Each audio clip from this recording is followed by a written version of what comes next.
Hey guys, I'm back tonight to do another video. I hope everyone's doing all right out there. I'm having a great, relaxing Saturday. Hopefully, you guys have been watching some football. And tonight, I wanted to show actually some of my football cards. We're sort of in the beginning stages of the football season here, coming up on week 3 of the NFL season. And so I don't just collect baseball, I do collect some football. And recently I've been picking up a lot of vintage football and adding it to my collection. So I wanted to show some of my recent pickups. They're all going to be football cards tonight, guys. So if you're a baseball fan or baseball guy, this may not be the video for you. But yeah, I just wanted to get into some of these cards I picked up. And I'm just going to do in really no particular order here. They all have sort of come in the last few days. So the first card I'm going to show here is this 74 Topps Alan Page. So I picked all these cards up on eBay, and I paid very good prices for every one of them. Vintage football just does not get a lot of love in the hobby. Um, and to me, it doesn't always make sense. But yeah, Alan Page was just a fantastic player. Um, I think he won the MVP as a defensive player back in the 70s for the Vikings. So yeah, moving right along here, we have the great Merlin Olsen. It's a really cool card here from 73 Topps.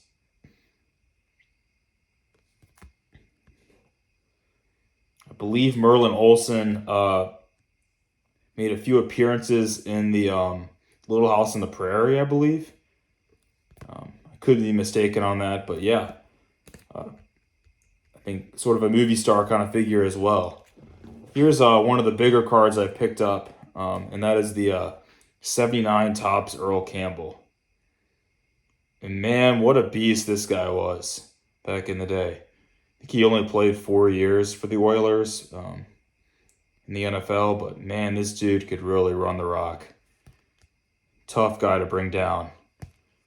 If you have not watched highlights of him run, you got to look him up on YouTube. And this guy has some ridiculous highlights where there's a guy all over his back and his jersey's ripping off. I mean, the guy was Derrick Henry before Derrick Henry. Let's just say that.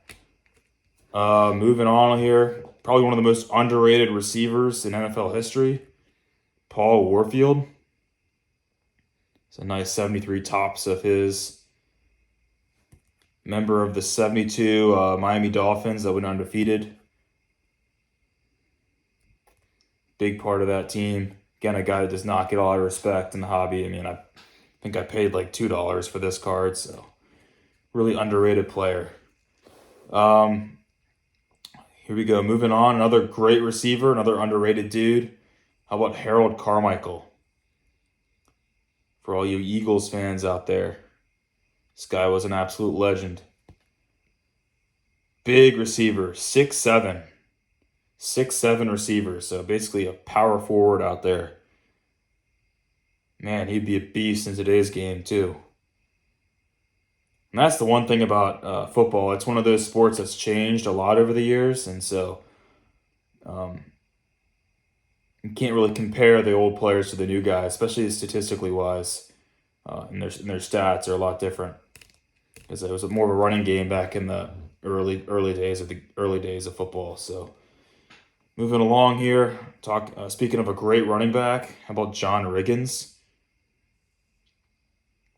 And look at that afro he's got there. How 70s is that? What a cool card.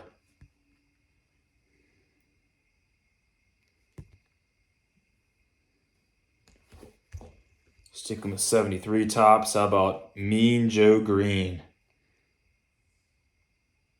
One of the main superstars of the Steel Curtain defense the Steelers had in the 70s. Shout out to John Mangini, big Steelers fan. I know he's a big fan of Joe Green.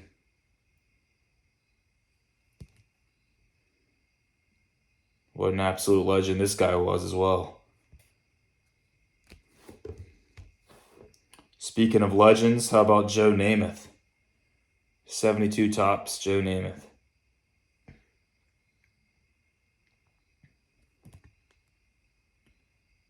This guy was definitely larger than life during his time. Great card. How about Kenny Houston?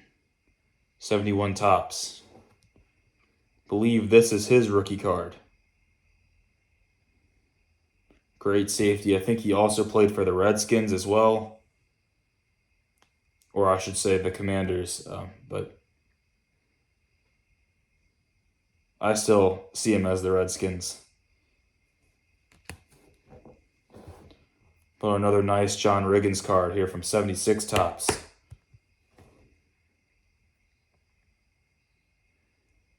Here he does not have the afro. I think 76 tops is a really cool set. I've been thinking about trying to put the whole set together for 76. I think it'd be really fun. I do have the Peyton rookie too, so that helps. Another 76 tops here. Jack Ham, great linebacker for the Steelers. Another guy I know John Mangini really likes. Great card. Another Steeler here, Mel Blount. This guy was so good they had to change the rules for him. The Mel Blount rule. You couldn't hit the receiver.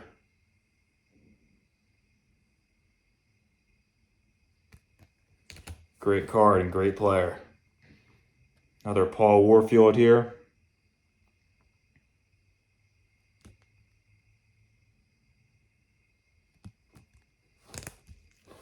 How about Fred Blitnikoff?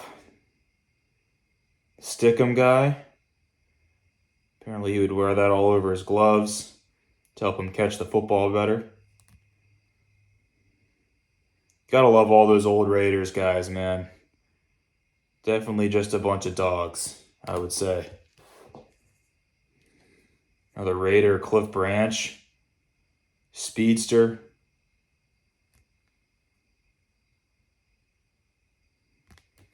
How about the quarterback for those great Raiders teams? Kenny Stabler, the Snake.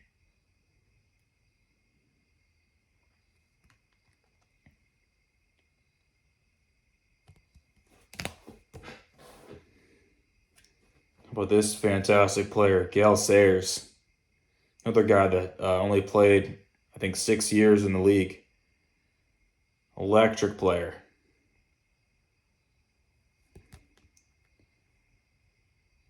Think about it. The Bears went from Gale Sayers to Walter Payton. It's pretty incredible. Another great running back. Someone who's not the greatest person off the field, as we know, the OJ case, but OJ Simpson. Just 72 tops. Not the greatest of human beings, but man, he was a great running back. Probably one of the best to ever play the game. Another 76 here. Roger Staubach, Captain America, leader of those great Cowboys teams in the 70s. Navy guy as well. Another great Cowboy here. 76 set, Randy White. This is his rookie card.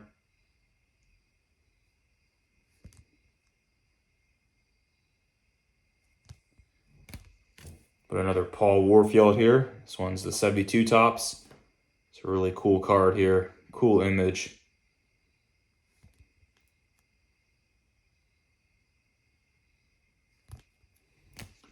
How about the leader of the Steelers teams?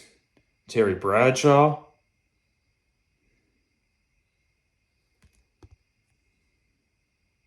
The Blonde Bomber is what they called him. Another one of the bigger cards I picked up here was the Steve Largent rookie card from 77 tops. He was a tremendous receiver.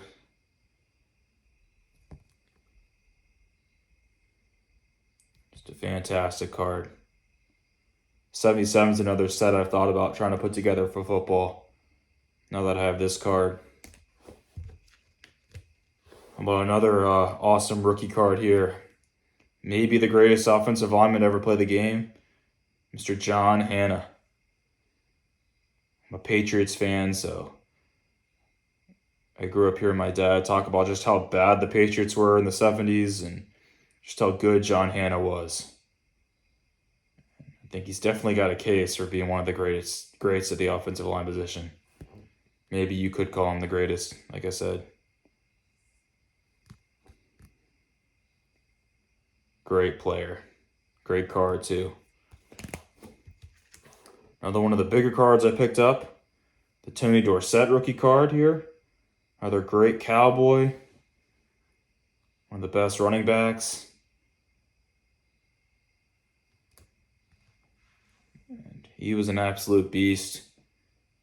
I think he would have been even better in some of the offenses they run today. I mean, this dude can catch passes. He was just an absolute weapon in the backfield.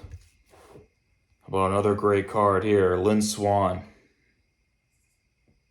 This is the Lynn Swann rookie card. Great Steelers receiver. One of the first true acrobats when it comes to the receiver position. Guy would make some ridiculous catches. And another shout out to John Mangini. I know he loves Lynn Swann. And the last card I'm going to show tonight is, how about Archie Manning? This is the Archie Manning rookie card from 72 Topps. What a really great quarterback he was. Of course, he's the father of Peyton and Eli Manning, who are both Hall of Famers, I believe. I believe Eli's in the Hall of Fame. Peyton definitely is. And his grandson, Arch Manning, he was named after him, plays for Texas now. So the Manning legacy is of course a staple in the NFL. It all started with this guy right here, Archie Manning. Great quarterback. So yeah, guys, that's all I got to show tonight. Let me know what you guys think. Again, I'm not just a baseball collector. I do collect football. And enjoy the history of that sport as well. So yeah, I hope you guys have a great rest of your night tonight. And have a great Sunday tomorrow. Hope you watch some football. And I will catch you guys later. Thank you for watching.